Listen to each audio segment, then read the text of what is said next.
Hey, there you are. How are you doing? Well, let me check. I'm doing all right. How are you doing? It's so crazy to see you in so long. I know it. I know it. You look good, Chris. Thanks. Thank you. I've been doing a lot of inner reflections and changing and healing and Yeah. yeah. Well, I guess that's sort of on everybody's table, right? Yeah, I can see everybody during COVID. They're reassessing priorities and needs and family and Yeah. jobs and how they view life. And yeah, there's Yeah. a lot of transitions or transformations or whatever you want to call Yeah. it. I agree with you. Yeah. We better find something good in this experience, right? Right? Or it'd just be one miserable long haul. Right? Yeah. Yeah. It's like you were my fourth person asking this question. the first the first lady I asked it, I was her name's Deb, and I had no idea because when I asked her, is there enough? She was so excited about this question. And I was like, that's really cool. And I didn't know it, but her whole theme is enoughism, and that people aren't focused on enoughism, that there is enough out there for people if they just look for it. If, just there's an abundance out there. It just needs to be released and people need to focus on it. And Yeah. that was her answer. And then the next person I interviewed, her name is Jamie. She's a nurse. And she was like, nope, there's not enough money. There's not enough time. There's not enough Yes. participation. There's not enough, nurses. There's not enough. There's not enough time with your families. And like her was Yeah. just completely flip opposite. So, You ever hear of a guy named Buckminster Fuller? yes. Because Yes, I have. he did a pretty big study back a long time ago about there being enough of everything. That the idea of shortage is really more of political notions rather than actual reality. The and which is kind of an amazing way to revision, you know, situations when you look at, people starving in one part of the world, Mm-hmm. where, another part of the world, namely us, we have farmers destroying food because there's such an abundance that we can't use it. Mm-hmm. That I mean, say what one will, that's really kind of obscene in a lot of ways. That we should have people starving on one hand, and then on the other, throwing food away. Yeah. Yeah. But yes, yeah, it really.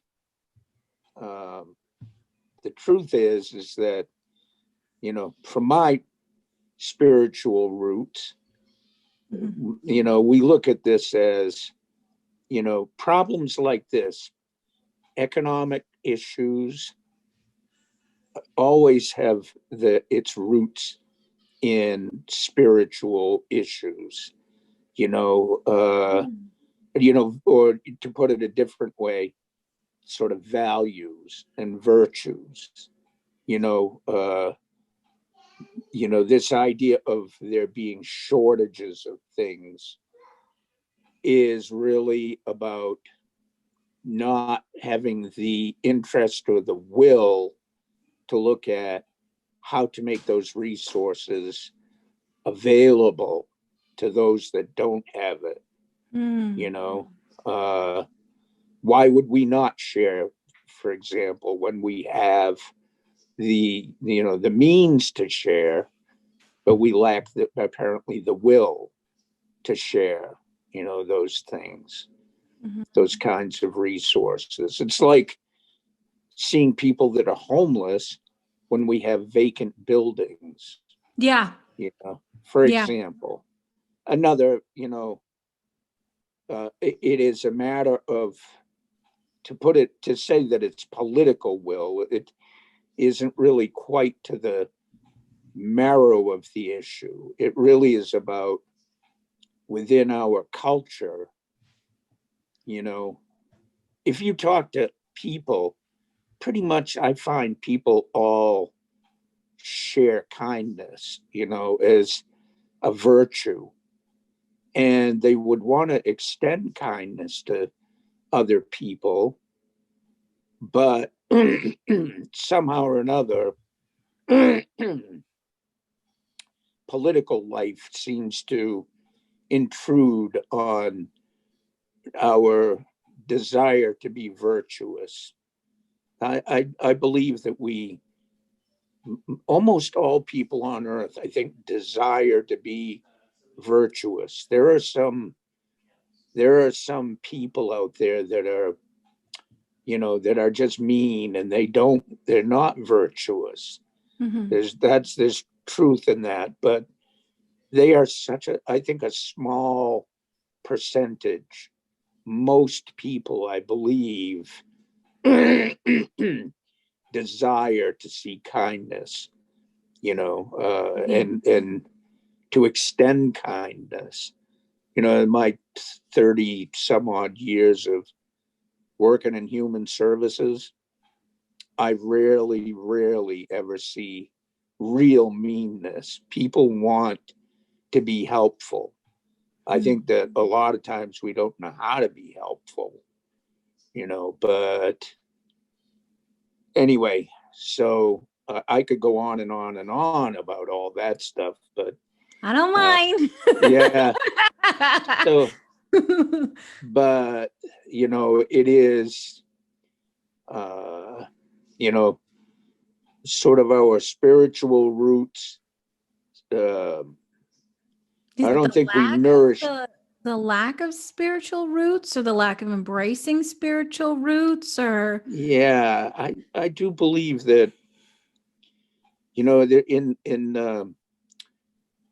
the Baha'i faith, there's a group of people that they have this project they call the Virtues Project. mm-hmm. And what they've done is they have identified, I think it's like 90 some odd virtues that all religions share as virtues. And they started out by going out to different groups, like in prisons and in institutions and things like that, to work with really marginalized populations, to challenge them to live a life based on acquiring virtues, acquiring and improving virtues. Interesting. Yeah, and it's called the Virtues Project.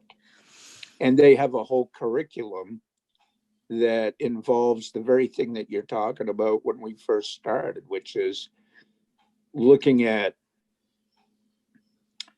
you know, looking inward and trying to think about what's important, how you want to live your life, who do you want to be, what kinds of virtues do you value, which virtues do you feel you need to work on yourself, and then how do you take steps to improve those virtues. When you do that, that's an intentional way to live, is by deciding, you know, who you want to be and base it on virtues. You know, that's you know, the opposite of virtues is really, it isn't, you would be tempted to call it evil, but it's like a vacuum. You know, if you don't have virtues, you have a vacuum, and it probably fills up with things like anger and, you know, hatred and self-loathing and depression and all those things. They fill in the void where virtues ought to be, in other words. If you're not embracing positive, then inadvertently you're embracing negative. Right, exactly. Yeah. truth telling, you know. I mean, and the beauty of it is they've built a curriculum for this to work with children, because that's the way to really change, you know, society, is start with children. You Yeah. know, once people are adults, it gets more difficult to change those fundamental values, you know. Um, it seems to me anyway. And whereas children are so pliable, you know, and if they have adults that are working with them, in engaging with them in virtuous ways and encouraging them to become virtuous, Mm-hmm. you know, that's something they embrace, and Mm-hmm. it becomes who they are and what they want in their life, you know. Yeah. Those people grow up to be gems, you know, the saints that walk amongst us quietly, I think, Yeah. you know. Yeah. Right. Yeah. Yeah. And um Do you, what are, you said there's nine. Can you name a few of the virtues?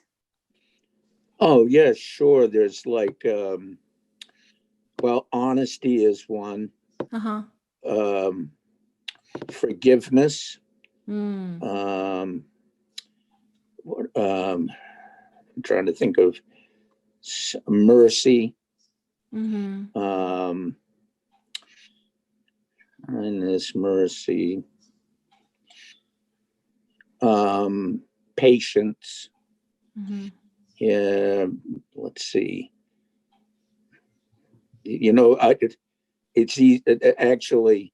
If you go to their website, Yeah. you can see they have the list of all those virtues. So it's called the nine virtues. No, it's the. I think it's more like, I think there's 90 virtues that they Holy. work on. Yeah. So, um, and they take a, you know, Trustworthy. they work Yeah. in groups, and you actually have workbooks, like a journal that you keep, you Wow. know, and you decide which virtues you want to embrace, and you work on those, and you kind of share your experience with the other people in the group, I think, is how it works. Mm-hmm. And anyway, if I were younger, I would have I would have joined that organization. If I were younger or healthier, I would have joined that organization and become like I don't know what they call it, but you start groups. You go out and sort of find groups of you know, people that want to do this, Mm-hmm. and then you facilitate. Hmm. So you're like And a mentor. So you like collect and yes, you're like a mentor. right, you know, or a facilitator, you know, how you just bring the group together, you introduce the information, Mm-hmm. and they actually they take the ball and run with it, you know. Wow. Well, everything's online now. You could probably do that still. Yeah, well, you just I don't have the gas anymore to do that stuff, you know. I still work. In Uh-huh. fact, I just finished work just a little bit Wow. ago. Wow. So, you know, doing that I think that's what I'm here to do, Mm-hmm. frankly. And Mm-hmm. you know, I spend the days these days working with people who are, you know, have no money to pay the rent or the utilities, or, you know, don't have food. And you know, we've been providing grant assistance to thousands of people, thousands of households. Wow. We, in the last 3 months, I think we've done over $3 million worth of assistance. That must So feel good to be able to help, it does. I mean, that's what's kept me running all these years and continuing to do this work. It is a blessing to be able to help others. Is just a blessing. It's Mm-hmm. not, it doesn't pay all that well, but that doesn't matter to me. I've never equated my work with my pay anyway. As long as I have enough pay coming in to pay my bills, I'm happy. But the work is enriching. I never wonder why I do what I do, Mm-hmm. which is, and if anyone has the ability to honestly say that about what they do, Mm-hmm. that they're blessed, Yeah. Yeah. Because I've had jobs when I go, what the hell am I doing this for? Yeah. Jobs I worked at, when I had that kind of a job, I was doing it primarily for the pay, Mm-hmm. and that was it. And after a while, I would always ask myself, do I want to spend my days doing this? Am I So being fulfilled? Do I I feel was, valued? yeah. Yeah. And so I was just blessed that I fell into the kind of work I fell into when I was still fairly young. Mm-hmm. And I've never looked back, actually, frankly. Working in the human services was such a good fit for me all the way around, that I just consider myself lucky that way. But so what's this? Is this a project you're working on, or? So Is There Enough started by a man named Daniel Madelon, and Daniel Madelon worked with Money and You, and Money and You embraces the teachings of Buckminster Fuller.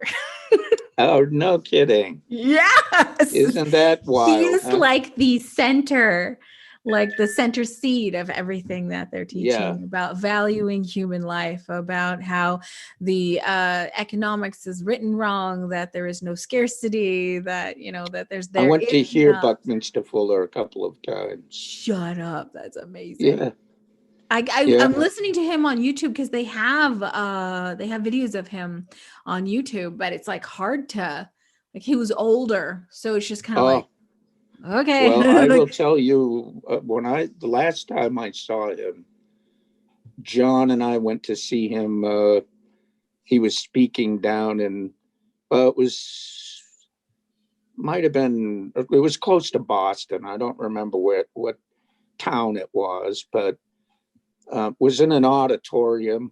Uh-huh. And we were sitting on bleachers, and in comes this kind of bald old guy, and I went, this is going to be boring. But he stood there and began speaking without notes. He spoke for 2 hours, and I was mentally exhausted by the time he was finished, because he would take you on a ride, talking about technology and also the ethics involved with this idea of scarcity and all that stuff. And so, you must have heard of he wrote a book called Spaceship Earth or something like that. Yeah, I have that downloaded. The Critical Path is another one. Yeah. So, and he's, Buckminster Fuller, I don't remember for certain, but he was not highly educated. I think he I don't think he was like a doctor or anything like No, that. no, no. He was kicked out of Harvard, and Yes, that's then he what I started recall. he started as like designing machines and then making them better, and then just became a philosopher. And I think he got an Yes, honorary degree, but I don't think he got like an actual degree. But that right. doesn't, he's crazy intelligent, you know? Yes, my high school, one of my high school um, guidance counselors Mm-hmm. was, I think, his cousin, No actually. way. Yeah, That's and crazy. she was brilliant herself. But Wow. yeah, so well, old Bucky Fuller, your Uncle John, he was an absolute devotee of Buckminster Fuller. Man, I would have loved to have talked to him about that. Yes, you would. He was passionate about Buckminster Mr. Fuller, Fuller. and he read a lot of his stuff. Mm-hmm. He was the whole geodesic dome Dome. was, that was something that just excited John, and he he just was Bucky was he was that kind of a off the beaten path thinker. Mm-hmm. He was the Mm-hmm. Elon Musk, but a different, kind of different in a way, Mm-hmm. of it, or he was more like a Tesla type guy, not quirky. He's quirky, and but you know, did you ever see the car he designed? The Nexium car. Yeah, Yeah, it's like a looks like an teardrop egg. almost. Yeah, right. Yeah. Yeah. Yeah, And he made a house and he made like he designed yes, so many different things. And I think that vehicle drives like 300 miles on a gallon of water of gas or yeah, something like that, but nobody needed yeah, it back then because it was so cheap. yeah, right, right. I know it. Well, that's it. He's he was a brilliant guy, and he's Mm-hmm. still regarded, I think, as having been a brilliant guy. But he was quirky. So I don't Aren't know. all the brilliant ones quirky? Just like there's Yes, something weird with you, dude. right. Quirky is sometimes a sign of something good, I think. I think it is because they see things differently. Right. And Like they're that not upstairs or downstairs, they're instairs and outstairs. He yeah, just right. saw the world differently, you know? Yeah. And Yeah. right. And they're not worrying about, their appearance, whether they appear to be quirky or whatever. That don't think of that even occurs to them.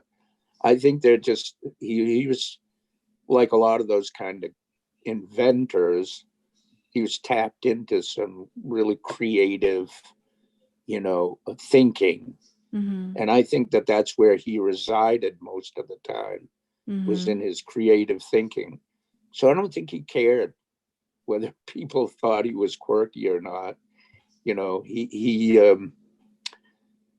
was in love with what this creative stuff, Yeah. and he was very, very good at it. Yeah. It's Yeah, like I know there's enough out there. Let me prove it, and right. redesigned things, and Yeah, didn't he do like an inventory of resources of the whole world, yeah. something He like also that? flipped the map from east to west to north to south, and everything was connected. And he's like, we could Yes, put an energy grid across the entire planet, north to south, and everybody would have energy, and that would solve the energy crisis. And it's just like, wow, right. it's crazy. Yeah. Yeah. So you end up always coming back to, why are we not doing these things? And I think it always comes back to those,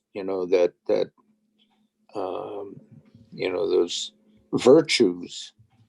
Is our culture, is our society embracing those virtues, and acting? It's one thing to embrace virtues, but it doesn't mean anything if you're not acting virtuous. You can't just It's not an intellectual thing, Yeah. you know.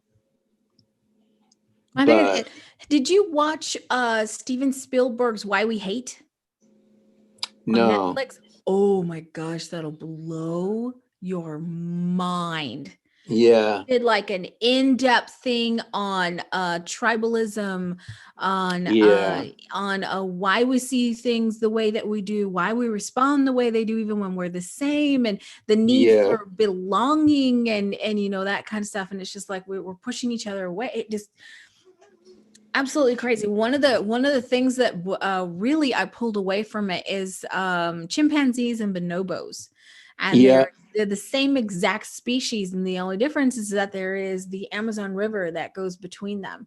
The ones on the north are the chimpanzees, and they are male dominated, tribal, warlike, will, you know, attack you in the drop of a hat. They're extremely yeah, territorial. They'll, you know, they kill the babies of the other monkeys. And the ones on the south are matriarch, the female are in yeah, control. Infanticide is nothing. They're completely peaceful species, and the only yeah, difference is the amount of food. That's yeah, it. That's it. That's all it yeah. is. So, It's so the resources. chimps are living in scarcity, so it Yeah. makes them mean, right? And then the And ones that's a in abundance, simple. they're completely peaceful. That's a very simple concept, you Mhm. know, that seems to escape us. That when we when we live in a world where we could provide everybody with food and shelter, and yet we don't, how can we expect that not to, Maybe some kind of engender? retaliation or anger Right, or exactly, yeah, usism or right, themism, or you're taking it away from me, or you know, we need to yes, close our borders because there's not enough here. And it's like there just needs to be some. yes, yeah, exactly, Yeah. yeah. And you know what stops that, the instinct that prevents us from doing that is fear. We Mm-hmm. fear that we are not going to have enough, or that they're going to take over.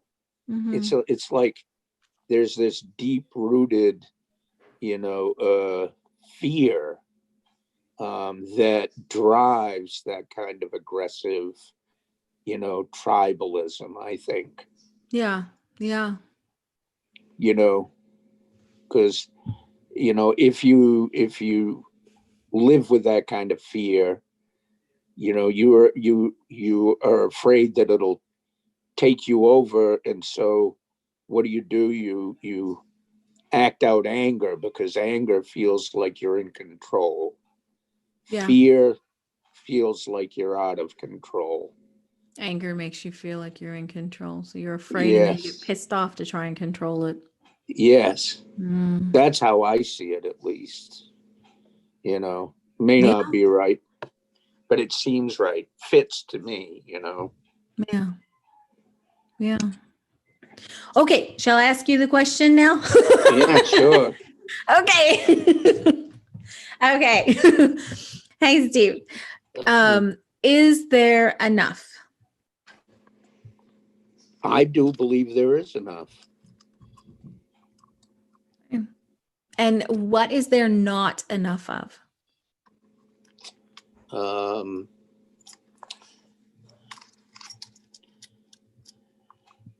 Collective will, Hmm. um, which goes back to everything that we've been talking about up to this point. Materially, there's abundance in the world. Mm-hmm. What we lack is the will, the collective will, Mm-hmm. to make sure that everybody has access to that. How do you think we can do that? How do you think we can get people to have collective will to want to help everybody?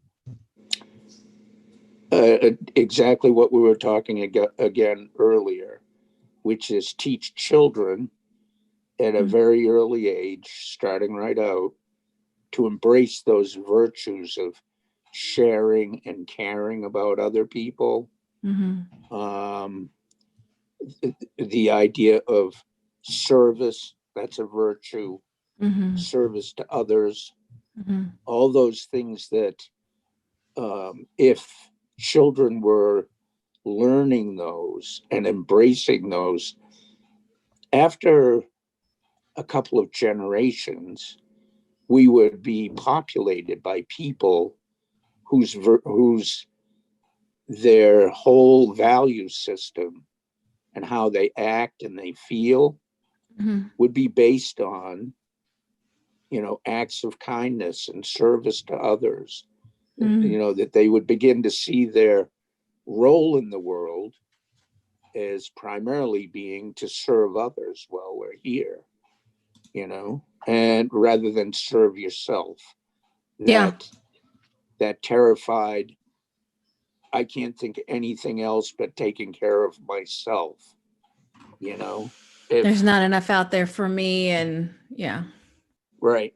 So it's like a total paradigm shift has to happen. That's what has to happen to change that, to get that collective will to move in a positive direction.